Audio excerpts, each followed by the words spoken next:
wá gbọ́ ṣíṣe àti máṣe tòní gẹ́gẹ́ bí irúfẹ́ ìràwọ̀ tí ò ń lò. Mo kí Ọlọ́run ọba, mo ṣèbà Olódùmarè, ìbà akọ́dá ayé, ìbà aṣẹ̀dá ọ̀run, mo ṣèbà Ọ̀rúnmìlà atórí ẹni tí ò sunwọ̀n ṣe, mo júbà ọkùnrin, mo júbà obìnrin, mo kí gbogbo ojú tó ń wò mí níbikíbi tí ẹ ti ń gbọ́ mi káàkiri àgbáńlá ayé. Èyí ni ìwádìí ojoojúmọ́ fún gbogbo ìràwọ̀ pátá àti ṣíṣe àti máṣe fún gbogbo ìràwọ̀ pátá ti tòní, tí ń ṣe ọjọ́ Friday, July 18 ọdún 2025 tá wà nú èyí. Ẹ̀yin tẹ́ ń wò mí pátá, ẹ dákun ẹ dábọ̀ ẹ bá ń share fídíò yìí kó kárí ilé kó kárí oko, kó lè jẹ́ wúlò àti àǹfààní fún ọ̀pọ̀lọpọ̀ ènìyàn. Kí ẹ sì má gbàgbé láti follow, kí ẹ sì subscribe, kẹ́ lè pẹ̀lú àwọn tá máa jàǹfààní onírúurú fídíò tá ń fi léde lójoojúmọ́ fún ìdàgbàsókè ìjọmọ ènìyàn. Ẹ̀yin tẹ́ sì fẹ́ ṣèwádìí onírúurú láǹfààní láti kàn sí wa ní WhatsApp 09033897161. Ẹ̀yin tẹ́ ń lò ràwọ̀ iná tó karanyan Aries, ẹ̀yin tàbí láàrin March 21 sí April 20, lẹ́ni ẹ máa ní clarity lórí àwọn ọ̀nà tẹ́ fẹ́ tọ̀ lọ́jọ́ tòní tí nǹkan kan ò ní ṣókùn sí yín. Ọjọ́ tòní ó dára púpọ̀ láti fi yanjú gbogbo nǹkan kíkan tó bá wà lọ́wọ́ yín tẹ́ fẹ́ ṣe láti yanjú láàyè iṣẹ́. Lọ́jọ́ tòní kẹ́ rí dájú pé ẹ yanjú gbogbo ẹ̀. Lẹ́ni kẹ́ ṣe dáadáa sáwọn èèyàn. Àwọn nǹkan tẹ́ bá ní plan kẹ́ pamọ́ láṣìírí kó lè ṣeé ṣe fún yín rọrùn. Bẹ́ẹ̀ sì ni kẹ́ ṣe àwọn nǹkan tá mú kí inú yín dùn káyọ̀ yín kó lè ní dára. Blue jẹ́ kọ́lọ̀ tó dára jù fún yín láti wọ̀ láṣọ lónìí. Aago 5 ní ìrọ̀lẹ́ sí aago 7 ní àṣálẹ́ ní àkókò èyí tó dára jù fún yín láti fi ṣe ohun tó ṣe kókó tó ṣe pàtàkì jù nínú ìgbésí ayé yín ní ọjọ́ tòní. Ẹ̀yin tẹ́ ń lò ràwọ̀ erùpẹ̀ alámọ̀ Taurus, ẹ̀yin tàbí láàrin April 21 sí May 20, reputation yín, ìrínisí yín àtàwọn nǹkan tó ṣe pé ẹ̀ ń ṣe bóyá ní iṣẹ́ ni tàbí àwọn nǹkan tó ṣe pé ẹ̀ ń wulẹ̀ ṣe ní ààyè míì, ó ṣe ṣe kó ṣe pé a tún tayọ dáadáa lọ́jọ́ tòní látàrí pé ó ṣe ṣe kí ẹ bá ayé ní àwùjọ kan tó ṣe pé àwùjọ náà máa buyì fún yín dáadáa tó sì jẹ́ pé àwọn ìdàgbàsókè yín lọ́wọ́. Lọ́jọ́ tòní ire owó lè wọlé lọ́nà tẹ́ ò lérò rárá, ire owó lè wọlé dáadáa ní gbogbo ọ̀nà fún yín lọ́jọ́ tòní. Lẹ́ni kí ẹ wà determine, kí ẹ sì jẹ́ kára yín yá gágá, bẹ́ẹ̀ sì ni kí ẹ ní ìrètí àti ìgboyà lórí ohunkóhun tí ẹ bá ń ṣe. Bẹ́ẹ̀ sì ni àkókò yìí dára púpọ̀ láti rí dájú pé àwọn owó tẹ́ ẹ rí lénìí kí ẹ fi wọ́n pamọ́ fún ìwúlò ọjọ́ ọ̀la. Lẹ́ni kí ẹ rí dájú pé ìṣòtítọ́ ìṣòdodo láwùjọ àwọn èèyàn, kẹ́ tẹpá mọ́ṣẹ́ kẹ́ ṣe dáadáa sáwọn èèyàn lénìí dára pẹ̀lú. Aago 4 kọjá 30 ìṣẹ́jú ní ìrọ̀lẹ́ sí aago 5 kọjá ìṣẹ́jú 15 ní ìrọ̀lẹ́ ní àkókò èyí tó dára jù fún yín láti fi ṣe ohun tó ṣe kókó tó ṣe pàtàkì jù nínú ìgbésí ayé yín lónìí, tí kọ́lọ̀ deep blue sì jẹ́ kọ́lọ̀ èyí tó dára jù fún yín láti wọ̀ láṣọ ní ọjọ́ tòní. Ẹ̀yin tẹ́ ń lò ràwọ̀ afẹ́fẹ́ aláwàdà Gemini, ẹ̀yin tàbí láàrin May 21 sí June 21, ọjọ́ tòní tọ́ka sí ìbẹ̀rẹ̀ ìgbésí ayé tuntun fẹ́yìn tẹ́ ń lò ràwọ̀ yìí. Àwọn iṣu tó bá ti dàbí ìgbà pé ó ń bọ́dà yín láti jọ́ mẹ́ta, ó ṣeéṣe kí gbogbo ẹ̀ kó yanjú pátápátá lọ́jọ́ tòní. Ọjọ́ oríire lọ́jọ́ tòní jẹ́ fún yín o. Àwọn àwọ̀ èkéyìí tó bá wà láàrin ẹ̀yin àtèèyàn gbogbo ẹ̀ pátá ló máa yanjú tá sì bí kí ọkàn yín balẹ̀ pẹ̀sẹ̀. Ẹ bá wọn yàn sọ̀rọ̀ pẹ̀lú ìfẹ́, kẹ́ ṣe dáadáa sáwọn èèyàn lénìí. Bẹ́ẹ̀ sì lẹ lè plan lórí nǹkan tuntun lọ́jọ́ tòní, kẹ́ ti bẹ̀ sí iṣẹ́ lé lórí fún ìdàgbàsókè, kò sí wàhálà. Aago 1 kọjá 30 ìṣẹ́jú ní ọ̀sán sí aago 2 kọjá 30 ìṣẹ́jú ní ọ̀sán ní àkókò èyí tó dára jù fún yín láti fi ṣe ohun tó ṣe kókó tó ṣe pàtàkì jù nínú ìgbésí ayé yín lónìí, tí kọ́lọ̀ lemon sì jẹ́ kọ́lọ̀ èyí tó dára jù fún yín láti wọ̀ láṣọ ní ọjọ́ tòní.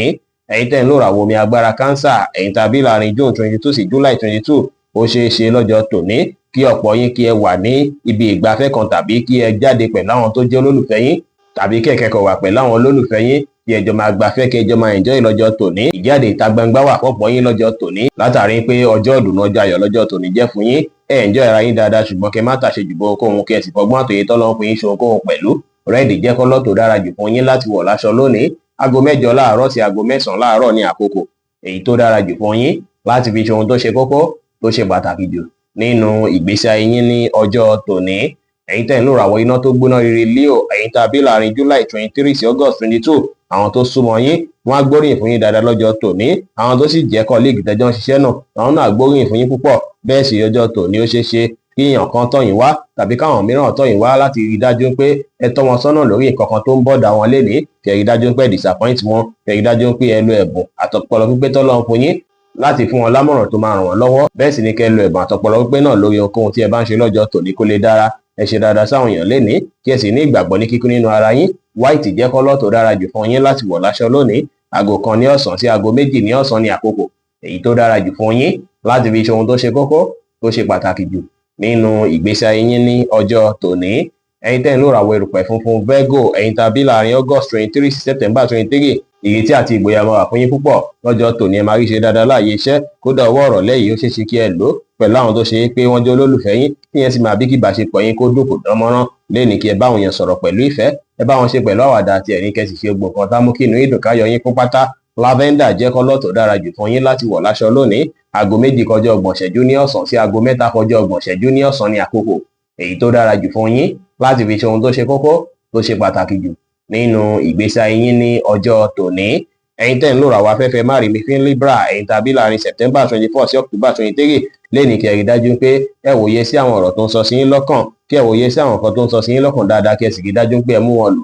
Bẹ́ẹ̀ sì ni lọ́jọ́ tòní kò dára kí ẹ ṣe làwòlàwò rárá ó dára kí ẹ fẹ̀lẹ̀ ṣe lọ́jọ́ tòní dáadáa bẹ́ẹ̀ sì lè lo àkókò àti ìgbà tó dára pẹ̀lú mọ̀lẹ́bí àbáwọn olólùfẹ́ yín kẹ́ ṣe kí ara yín dáadáa lẹ́ni dára kẹ́ enjoy ara yín kí ẹ gbafẹ́ kẹ́ tẹ́ra yín lọ́rùn dáadáa kẹ́ tẹ́ra yín sí fàájì ọjọ́ tòní kẹ́ báwọn èèyàn ṣe pẹ̀lú àwàdà àti ẹ̀rín kẹ́ sì ṣe dáadáa sáwọn èèyàn tó rọ̀gbà yín ká pẹ̀lú.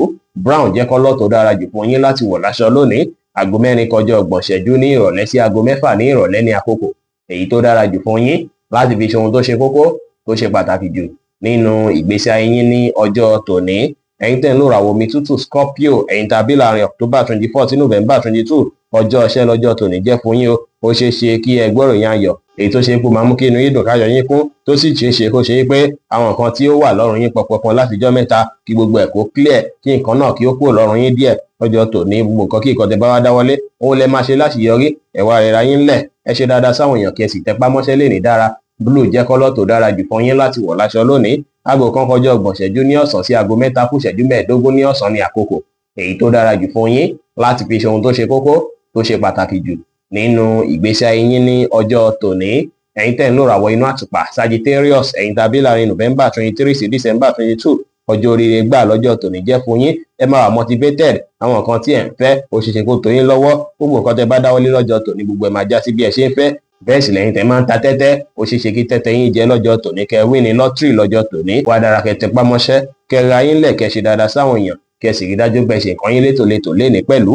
Aago 2 kọjá 30 ìṣẹ́jú ní ọ̀sán sí aago 4 ní ọ̀sán ní àkókò èyí tó dára jù fún yín láti fi ṣe ohun tó ṣe kókó tó ṣe pàtàkì jù nínú ìgbésí ayé yín lónìí tí kọ́lọ̀ pink sì jẹ́ kọ́lọ̀ èyí tó dára jù fún yín láti wọ̀ láṣọ ní ọjọ́ tòní. Ẹ̀yin tẹ́ ń lò ràwọ̀ eruku eléruku Capricorn ẹ̀yin tàbí láàrin December 23 sí January 19 ọjọ́ oríire lọ́jọ́ tòní jẹ́ fún yín o. Gbogbo àwọn nǹkan tó dàbí challenges tẹ́ ń fèsì àwọn ìṣòro tẹ́ ń kojú látijọ́ mẹ́ta gbogbo ẹ̀ pátá lẹ máa rí yanjú ní ìrọ̀rùn láti fìjẹ́ kọ́kàn yín balẹ̀ lọ́jọ́ tòní. Ọjọ́ tòní ó dára púpọ̀ kẹ́ wulẹ̀ wòye sí àwọn nǹkan tó dàbí ìṣòro tó ń ṣẹlẹ̀ nígbésí ayé yín kẹ́ wòye sí àwọn nǹkan tó fáwọn kẹ́ sì wá solution fún wọn lọ́jọ́ tòní. Ẹ wá ní ìrètí pé gbogbo nǹkan ti dá ẹ free mind yín ẹ wà positive ẹ ṣe dáadáa sáwọn èèyàn kẹ́ sì ṣe àwọn nǹkan tá mú kí inú yín dùn káyọ̀ yín kún pẹ̀lú. Brown jẹ́ kọ́lọ̀ tó dára jù fún yín láti wọ̀ láṣọ lónìí. Aago 11 láàárọ̀ sí aago 12 kọjá 30 ìṣẹ́jú ní ọ̀sán ní àkókò èyí tó dára jù fún yín láti fi ṣe ohun tó ṣe kókó tó ṣe pàtàkì jù nínú ìgbésí ayé yín ní ọjọ́ tòní. Ẹ̀yin tẹ́ ń lò ràwọ̀ afẹ́fẹ́ oníbínú Aquarius ẹ̀yin tàbí láàrin January 20 sí February 19 ọjọ́ ìdùnnú lọ́jọ́ tòní jẹ́ fún yín. Gbogbo nǹkan kí nǹkan tẹ́ bá ń ṣe pátá ló máa ní ìdàgbàsókè bẹ́ẹ̀ sì ni gbogbo nǹkan tó bá dàbí ìgbà pé ó mú kí nǹkan sú yín gbogbo ẹ̀ máa padà rọrùn láìpẹ́ láì jìnnà. Ẹ wá múra dáadáa lẹ́ni kí ẹ dòrí lójú ẹ ṣe dáadáa sáwọn èèyàn kí ẹ wá ìdùnnú ní gbogbo ọ̀nà pẹ̀lú. Light blue jẹ́ kọ́lọ̀ tó dára jù fún yín láti wọ̀ láṣọ lónìí. Aago 4 ní ìrọ̀lẹ́ sí aago 5 kọjá ìṣẹ́jú 15 ní ìrọ̀lẹ́ ní àkókò èyí tó dára jù fún yín láti fi ṣe ohun tó ṣe kókó tó ṣe pàtàkì jù nínú ìgbésí ayé yín ní ọjọ́ tòní. Ẹ̀yin tẹ́ ń lò ràwọ̀ omi tí kì í ru Pisces ẹ̀yin tàbí láàrin February 20 sí March 20 ọjọ́ oríire lọ́jọ́ tòní jẹ́ ẹ prove ara yín fún gbogbo aráyé lọ́jọ́ tòní kẹwulẹ̀ tẹpá mọ́ṣẹ́ kẹrí dájú pé iṣẹ́ yín ó polówó rẹ̀ dáadáa fáwọn ènìyàn lọ́jọ́ tòní. Ẹ máa ní ìgboyà púpọ̀ tí yẹn sì máa ràn yín lọ́wọ́ láti rí iṣẹ́ láàyè iṣẹ́ ẹ tẹpá mọ́ṣẹ́ kẹ́ ṣe dáadáa sáwọn èèyàn lénìí ẹ ní ìrẹ̀lẹ̀ kẹ́ sì wà determine. Blue jẹ́ kọ́lọ̀ tó dára jù fún yín láti wọ̀ láṣọ lónìí. Aago 2 kọjá 30 ìṣẹ́jú ní ọ̀sán sí aago 4 ní ọ̀sán ní àkókò èyí tó dára jù fún yín láti fi ṣe ohun tó ṣe kókó tó ṣe pàtàkì jù nínú ìgbésí ayé yín ní ọjọ́ tòní. Bí ó ṣe jẹ́ nìyẹn fún gbogbo orúfẹ́ ìràwọ̀ méjìlá tó wà pátá ẹ̀yin tẹ́ ń wò mí pátá ẹ má gbàgbé pé Ọlọ́run Olódùmarè nìkan lọ́ba tó ní ìmọ̀ jùlọ. Fẹ́yìn tẹ́ fẹ́ ṣèwádìí onírúurú ẹ láǹfààní láti kàn sí wa ní WhatsApp 09033897161. Ire gbogbo ajẹ́ tiwa lónìí lọ́sẹ̀ yìí lóṣù yìí àti ní gbogbo ọjọ́ ayé wa láṣẹ Èdùmàrè. Ire o.